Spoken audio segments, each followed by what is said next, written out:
Well, Merry Christmas. I love how at the holidays we can have these delicious meals that we maybe don't have all times of the year. We put a little bit more effort into them.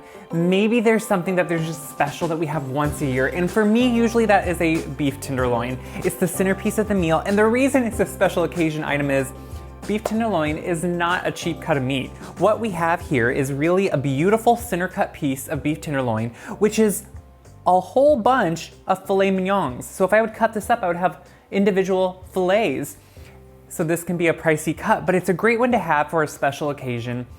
When you just want to have something extra, have something that is a little bit over the top that you don't usually get to enjoy, and it's just kind of a gift in itself. So what I have here is a beautiful piece of, like I said, center cut, which means it hopefully will be even from one side to the other. So if you don't have a center cut, you may get down to kind of the tail end and it will start getting flat and narrow. Then it doesn't roast evenly and cook evenly. If you do have one of those, you would want to fold that under, wrap it kind of with some, twine that can go in the oven, some butcher's twine, and make so it's somewhat even. But just ask your butcher or the meat counter at the market you go to if they can give you a center cut. Now this, like I said, is multiple servings here is what we have, quite a few, so it can feed more than you think. So it goes a little bit farther, but it's so good on its own that we just want to enhance the flavor, and that's what all this is about. So to start, I like to make sure, like I do with a lot of my meats, kind of to salt it and add the seasoning that's really going to help bring out the flavor of the cut itself. So for that, I'm going to do some salt here. That's kind of an important part of any meat, and I'm going to make sure with that to put just a little bit of baking soda. Now, baking soda is very odd. It's a weird ingredient, but what it does is it helps dry out the meat and it helps it brown really beautifully. So just a little bit goes a long way, but what we're gonna do is mix that all together. So it kind of becomes just a little bit of a salt rub. No flavorings here, just the salt is gonna help season and flavor and bring out the flavor itself of the meat. So as you can see, the reason I like a beef tenderloin, it has a beautiful cut to it. There's not a lot of fat. There's some ribbons throughout that give it the great kind of moisture that you need, but it doesn't have, like prime rib, a lot of people like around the holidays, and if you love it, go for it. It's not my favorite cut. It has a lot of fat in it. It can be a really messy one, and it can be messy to work with in the kitchen. This, you can see, is kind of like pork tenderloin would be. It's smaller, it's easier to work with, and I think it's just more of a refined type of one to enjoy. Now, I wanna make sure to use up all of my salt mixture. And what you're seeing right away is it's making the meat itself kind of tacky, which is what you want because it means it's gonna start working. So what the salt does is it pulls out the natural moisture that is in that meat, it mixes with it, and then goes back in and it seasons it and helps it retain its inherent moisture that's already in there. It's really all around better. So what I'm gonna do is wash my hands, then I'm gonna put this in the fridge, and it's gonna sit for just a little bit. And while it's doing that, we're gonna get a sauce ready, because that's the best part. Before we get full on with the sauce, I'm gonna get some garlic roasting in the oven. That's gonna go along with the beef. Now, when I roast a whole head of garlic, I just like to go around the center, cut off all of those kind of heads, and see how it exposes all the individual cloves? That's perfect. So what I'm gonna do is put it in the center of some foil, put just a little bit of olive oil on it just to kind of help it along. We're gonna wrap it up. We have a little foil sachet, and this is just gonna be roasting in the oven. We're gonna use that later. And while it's roasting, we're gonna get ready this sauce. And I want it to reduce because I want it to have an intense flavor with everything that we're adding in here. So to start, we're gonna have some red onion. Now you could use shallot, that would be probably more traditional, but I kinda like the sweetness of red onion. To me, it's something I always have on hand. I don't always have shallots on hand like I would like. So instead, I go for something that I do have on hand because that to me is gonna be more easy to use, and it still has that same sweet, light flavor that a shallot does, which I like. And that's why we're not going for maybe a traditional onion here, and more so something that's just a little bit lighter. So we're gonna add that right in here, as opposed to normally where we would saute onion, maybe sweat it down, get it soft. It's gonna slowly cook with everything else we have going on. And in this, we can have some kind of intense flavors because beef on its own can be kind of a strong flavor. So if you're gonna do something with it, you want it to kind of really be able to stand up to it. So in here, what I'm gonna do is I have some really good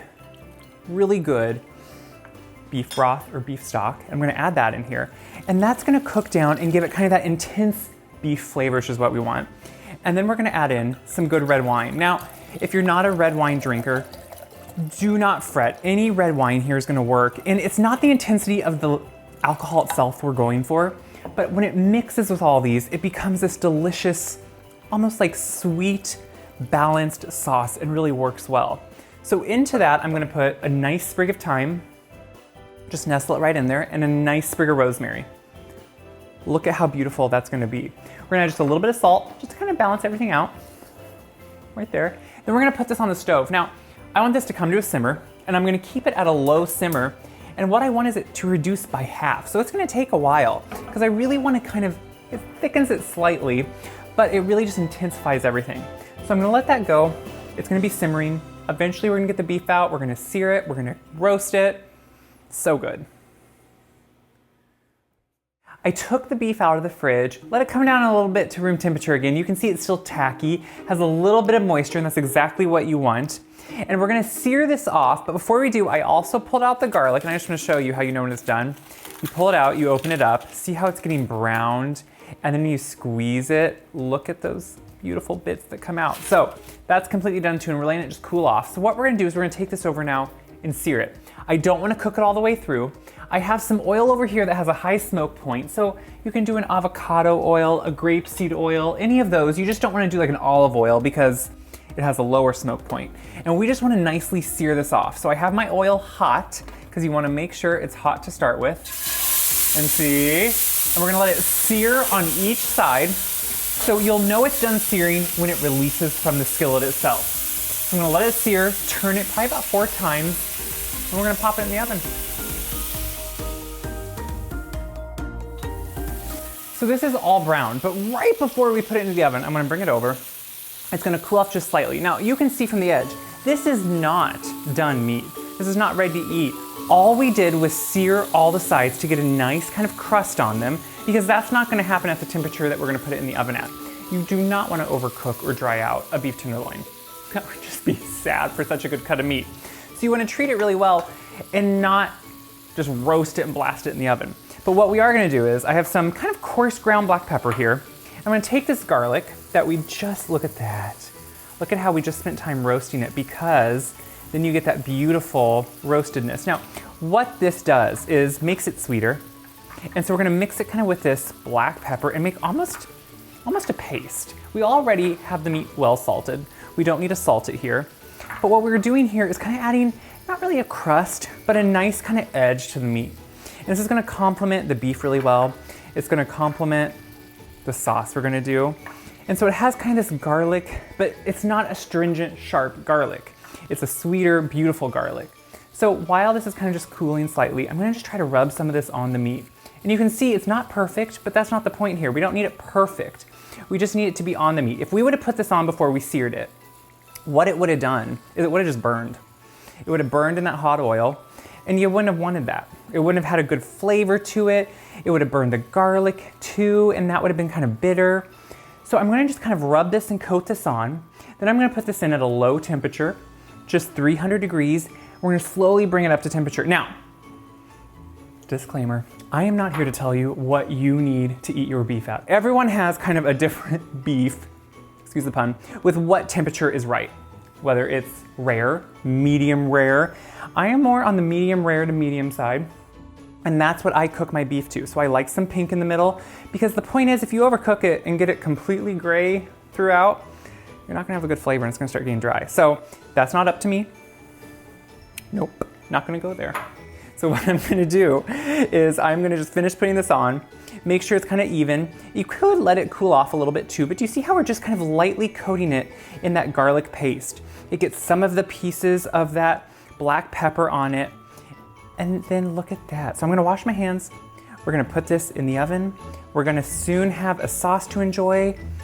And guys, it is the holidays. I took it out of the oven when it got to the temperature I wanted, which is more of a medium rare, medium rare, somewhere in there. But it finishes cooking outside the oven. So you wanna let it sit for at least 15 minutes so all those juices can redistribute. It can kind of rest, and don't wanna cut it right away. So while that is just resting, just hanging out, I'm keeping this here because the skillet handle is hot and I don't wanna burn myself. I have just a little bit of water here. We're gonna finish up the sauce. I'm gonna take a little bit of cornstarch in that water. We're making a quick slurry because what we're gonna do is just slightly just kind of nicely give a little bit of body to the sauce. It condensed, and you're gonna be able to see this if you come over here. It condensed and it really came down, and it is now kind of really reduced, but we wanna have a little bit of body to it. And so that's what cornstarch can really do. It can really just help give a little bit of thickness, and if we would just put in the dry cornstarch, it would clump up. You don't want that. But what we want is once we add that slurry, we want this to come back to a boil throughout. So I'm just gonna be stirring it till it does, and it's gonna thicken just slightly. I'll pull it off. We're gonna slice the roast. We're gonna try it. It'll be delicious. The sauce thickened in a couple seconds, so it's perfect. And that's what I love is it just needs a little bit of help at the end, which goes a long way. So I'm just gonna pour it into something that we can serve it with. You can serve it right over it, but it's just a beautiful red wine sauce that has so much flavor, and you have that onion right in there. Look how beautiful that is. I think it really complements. The meat has all those, just smells amazing. Okay, we have that ready to go. Our beef has been resting. And now you can serve it up however you want. Now, like I said, to me, you don't give a big, huge amount with this. You give just a nice amount. And so I'm gonna taste it because I think that's what you do. Any of those reserve juices, by the way, really good in the sauce itself, really good just to use. I'm gonna cut off some of the end here for myself. Look at that beauty. You get a little bit of the pink in the center. It's a little bit more brown around the edge, but it is not overcooked. It is not just gray and drab, which you do not want. It's beautiful. I love how beautiful it looks. Now, meat is always hard to eat on camera, so I'm gonna cut it up for myself to make it a little bit easier. We're just gonna slice it. And this is the great part. You can now just go through and everyone's gonna have a little slice of the meat. It's gonna be delicious. You can take that sauce, look at that. Beautiful, delicious. Try it.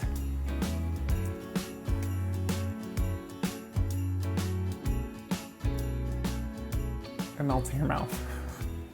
It really does. It melts in your mouth. I'm not actually usually a huge meat fan, so when I have it, I want it to be good.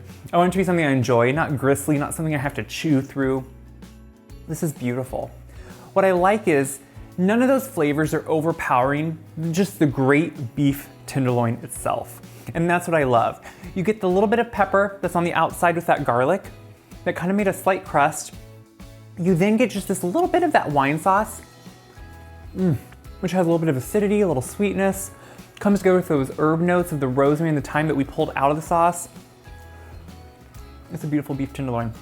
What's great about it is, it's the perfect item for a holiday. It's the perfect item just to have and enjoy. You could slice this up, keep it whole, whatever you want, but serve it even if you want to make it a little bit more rustic in the skillet like this. Slice it, put the sauce over it. It's honestly whatever you choose. I think it's great. What do I hope you do with this? I hope you are inspired and excited to have something beautiful, festive, and special for the holidays, because that's what it's all about. So share this around, because when you share this, that helps me so much, but it helps everyone see this is doable. It is easy, it takes time, but it is something that will just love on all of your family and friends, and that's the point. Check my website, wiseguy.com, for this recipe. All my other recipes, they're all on there, everything you need. Until then, have some good cheer, have some holiday festivities, and Merry Christmas. That's the point.